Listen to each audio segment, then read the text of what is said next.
The Young Man in the Fields We Know. It was in the early 1980s that Steve Callahan began working on his farm. It was on a quiet road, unpaved at the time, named Peace Road in Rayboro, and it was only a short drive from where his parents still lived. A small story-and-a-half house stood by the driveway. It was a beige of sorts and faced a pair of green sheds that leaned at odd angles. A barn watched over the field and would continue to do so for many more years, he knew. As well, it was a perfect shelter for the few animals he had, and would be in the future for the ones he wished to keep. Pigs, cows, chickens, and creatures from far-off continents someday, why not? The whole place was not perfect, he could see, but with the strength of his back and years of hard work, it could be made perfect, or near enough. Steve had the farm to himself during this time, with only a grey and black dog for company. Still, he was mostly content. The hound was out with him now, sniffing at the millions of scents that fill a field and the forests around it. Gardo was his name, and he was running circles around the tractor that his master rode. It was an old machine that bumped and pitched as it made its way over the uneven field. Steve had borrowed the tractor from his father, and it belched black diesel smoke and rattled as it drove. Rust had eaten through much of it, and only a little paint remained, green, or maybe blue. With a mechanical whoosh, a bale sailed through the air into the cart being pulled along behind. Loose hay followed the bale in an explosion of debris that covered Gardo, despite the dog's best attempts to avoid the dusty wave. The tractor rattled on. Only a few more rows to go, and Steve would be done for the night. Just before the dark came in and the lines of dried hay became too hard to see. Just before it became too dark to avoid the bigger stones and groundhog holes that an old machine like this couldn't take. And there were always holes and always stones, no matter how many times he filled them in or picked them up. Behind him, there came an unpleasant grinding sound. Instead of the familiar mechanical whoosh and soaring bundle of hay, all tightly bound with twine, the baler weakly coughed up a loose half-bale. Gardo barked at the noisy machine as the tractor shuddered and turned off. Steve cursed under his breath, which he didn't often do. He was a very patient man. However, problems like this frustrated him. It could take anywhere from minutes to hours to fix, depending, and little problems like this happened all the time.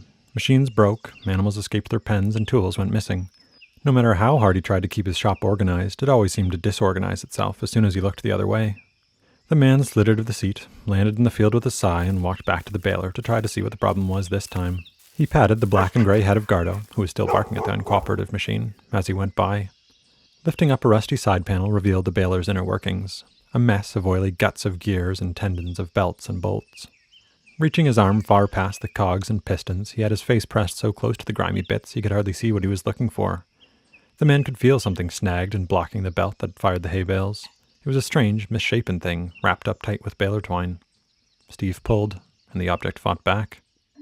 With a furious tug, he hauled the creature right out and found himself looking at a small troll. He had never seen one before, of course, but he had heard stories of people who supposedly had. "Could you untie me, please?" the troll asked with a voice like crunching gravel. Its golden eyes looked at the man from under heavy, moss-covered eyebrows, unblinking. "Where did you come from?" Steve asked, still holding the creature aloft, tangled in twists of rope. "The edge of twilight, of course, from the lands of Fairy." The troll gestured through its bonds with a crooked hand like ancient bark. It pointed west. Over the forest, silhouetted against clouds of purple and orange, Steve saw the towers, ramparts, and banners of the castles of Elfland. He heard the distant ring of bright trumpets, silver, gold, and glass. He wondered that he had never noticed them before. "What were you doing in my field?" Steve asked, "messing with my baler."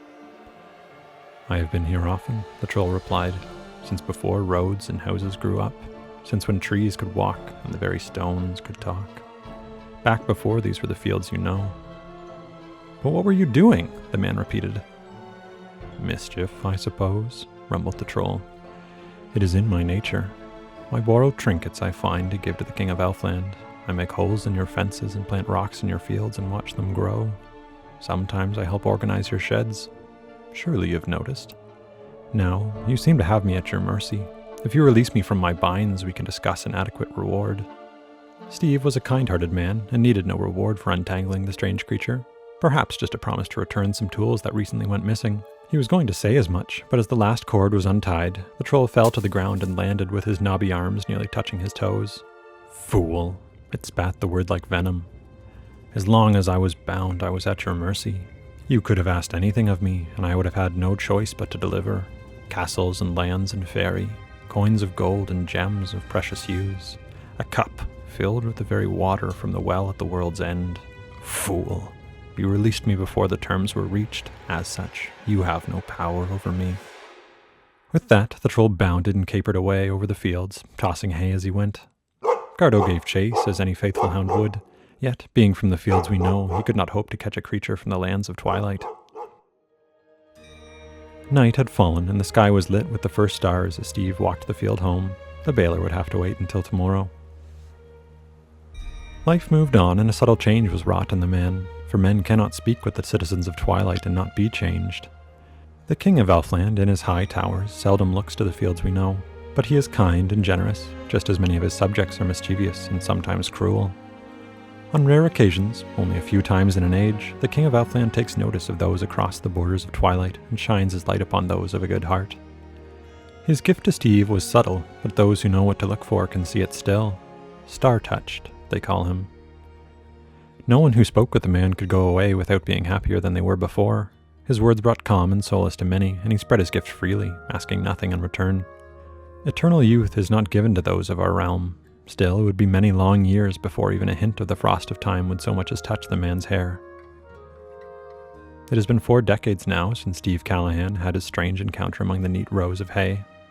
To this day, tools still go missing, rocks appear in the field where they have no business being, and sometimes, despite his best efforts, his shop gets into disorder and the man knows that the troll is up to his old tricks again. Now and then, Steve sits on his porch with his loving wife by his side. They survey the fields they know so well and plan still ways to make them even better. Their children are grown up and moved to other places. They have children of their own now, with more than one on the way. The light of that good man shines through them all and will continue to do so for generations to come. And so, Steve sits and laughs with his wife as the sun fades and twilight moves across the land. Faintly, just on the edge of hearing, the man perceives the clear ringing of distant trumpets, and he ignores their call. For, even if he could do it all again, he would not trade a single moment in the fields he knows for a lifetime among the marbled halls and precious gems of Elfland.